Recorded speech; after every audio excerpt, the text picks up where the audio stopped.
There are many comparisons when looking at the Grand Rapids Griffins and Toronto Marlies heading into these 2015 Calder Cup playoffs. Both have participated in lots of postseason games in recent years, and both have enjoyed significant playoff success.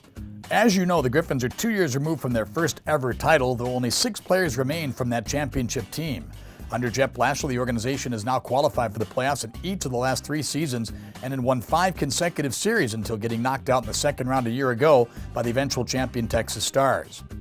The Marlies, though they have not yet hoisted the coveted Calder, came close in 2012, going 11-2 and claiming the Western Conference playoff crown and advancing to the league finals before running into the Norfolk Admirals.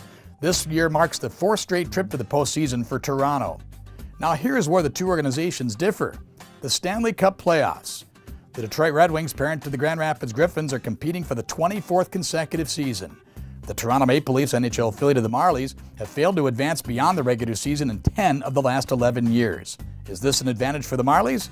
No, the Marlies did not bulk up with the Maple Leafs' demise. Their roster heading into the playoffs looks much like it did when they visited Grand Rapids on April 4th. But don't be fooled by the Griffins' lopsided 7-2 win that night. That was Toronto's lone loss during their final 9 games of the regular season.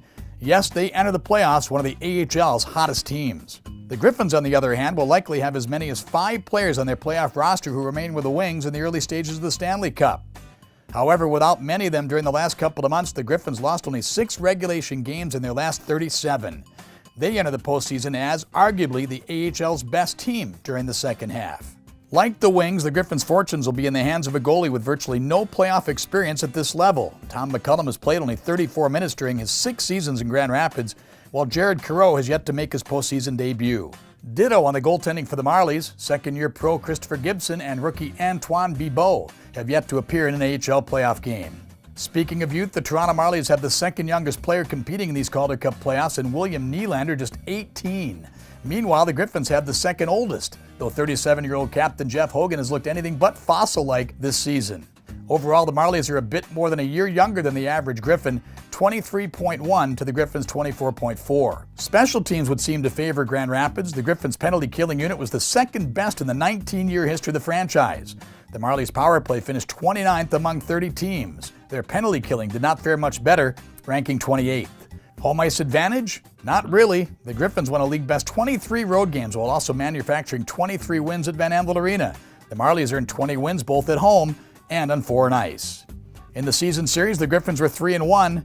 This will be the 3rd time Grand Rapids and Toronto have met in the playoffs, with the Griffins prevailing in the previous series in 2006 and again in 2013. They'll have 5 tries to win 3 again as the best-of-5 series begins this Saturday and Sunday with 3 p.m. starts at Toronto's Ricoh Coliseum.